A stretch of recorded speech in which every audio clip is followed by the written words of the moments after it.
जो breaking news मिल रही है वो बिहार के बेगूसराय से मिल रही है, जहां पर गोलीकांड हुआ और उसके बाद से एक्शन देखा जा रहा है। इस समय की ब्रेकिंग न्यूज का मैं सीधा रुख करूंगी, आपको बता दें कि एक्शन देखा जा रहा है। इस गोलीकांड में 5 संदिग्ध हिरासत में लिए गए हैं। बेगूसराय के एसपी ने कहा कि 4 आरोपियों ने गोलीबारी की। कल शाम बेगूसराय गोलीकांड में एक व्यक्ति की मौत हुई थी, जबकि 9 लोग जख्मी हुए। बताया गया कि 30 किलोमीटर तक फायरिंग होती रही और इस बीच अब ये लेटेस्ट अपडेट मिल रहा है कि इस मामले में बड़ी कार्रवाई हुई है। कल जो घटना हुई थी बेगूसराय में, उसके उद्भेदन के लिए हमने 4 विशेष टीमों का गठन किया है। ये टीमें लगातार कल हमारे जो पड़ोसी जिला हैं और हमारे जिलों के अंदर जहां भी संभावित ठिकाने थे अपराधियों के आने के और जाने के, सभी जगह सीसीटीवी फुटेज को चेक किया गया है और सभी जगहों पे लगातार छापेमारी की गई है। सीसीटीवी फुटेज चेक करने के दौरान हमें काफ़ी इंपॉर्टेंट फोटोग्राफ्स मिले हैं, उसका भी हम लोग मिलान करा रहे हैं। हम लोग ने करीब 5 लोगों को डिटेन किया है रात से और उन लोग से हम लोग पूछताछ कर रहे हैं और ये पूछताछ अभी हमारी जारी रहेगी। तो 5 लोगों को डिटेन किया गया, ये जानकारी मिल रही है। लेकिन अब नीतीश कुमार ने सवाल खड़े किया डीजीपी को तलब करके, दरअसल ये पूरी घटना कैसे हुई, ये शूटआउट कैसे हुआ, इसको लेकर जानकारी मांगी। इस वक्त की बड़ी खबर आपको बता रहे, बेगूसराय पर बिहार डीजीपी को तलब किया है नीतीश कुमार ने। एसके सिंघल को तलब किया गया है। जिस तरह की घटना सामने आई, शूटआउट हुआ है, उसको लेकर अब जवाब डीजीपी से मांगा है मुख्यमंत्री नीतीश कुमार ने।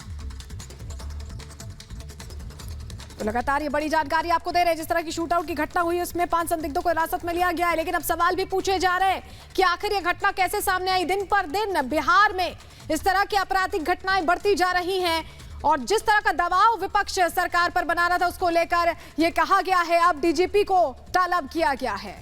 और इसी खबर पर ज्यादा जानकारी और बातचीत के लिए हमारे सहयोगी विवेक इस समय ग्राउंड जीरो पर मौजूद है। मैं सीधा उन्हीं के पास लिए जा रही हूं आपको। बेगूसराय गोलीकांड के पीछे कौन है, इस समय सबसे बड़ा सवाल यही है। लेकिन अब तलब किया जा रहा है, इन्वेस्टिगेशन शुरू हो चुकी है, इंटेरोगेशन भी हो रही है। विवेक, अभी इस समय ग्राउंड जीरो से क्या कुछ अपडेट?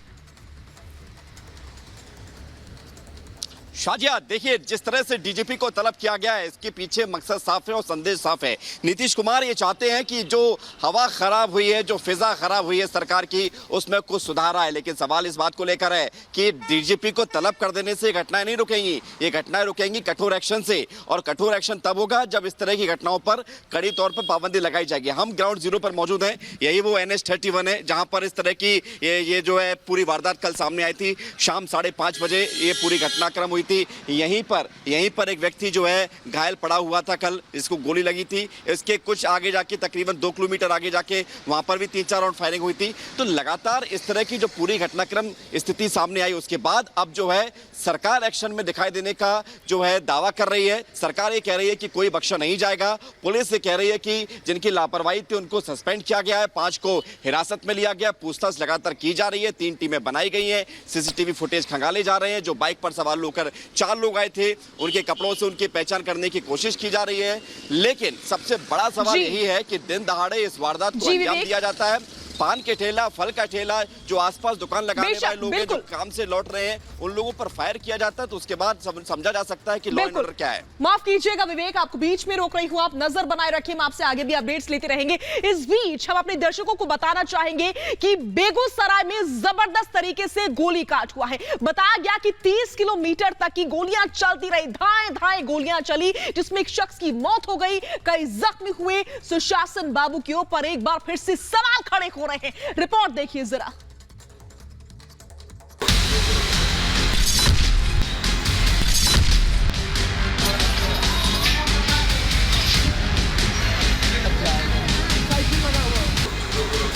बिहार के बेगूसराय जिले में नेशनल हाईवे पर 2 बाइक सवार बदमाशों ने लगभग 30 किलोमीटर तक ताबड़तोड़ फायरिंग की।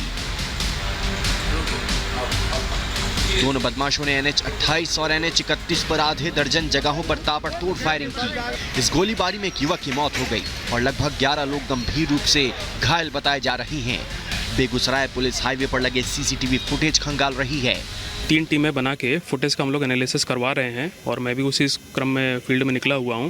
तो फुटेज में हम लोग को एक मोटरसाइकिल पे 2 अपराधी की उसमें देखते हुए मिले हैं, लेकिन इनकी जो पहचान है वो अभी हम लोग करवा रहे हैं और हमारे जो पड़ोस के ज़िले हैं हमने उनको भी अलर्ट कर दिया है, उनसे भी सूचना मांगी है।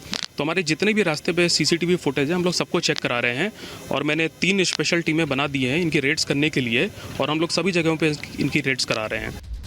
महागठबंधन की सरकार बनने के बाद बिहार में अपराधियों के हौसले बुलंद है।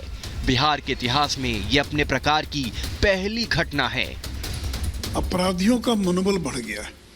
अपराधियों को लगता है कि हमारे समर्थकों की सरकार है। आज तक मैंने कभी नहीं सुना था कि बिहार के अंदर कोई मोटरसाइकिल सवार 1-2 लोगों को तो गोली मारते हुए मैंने सुना था, लेकिन मोटरसाइकिल सवार 11 लोगों को गोली मार दे।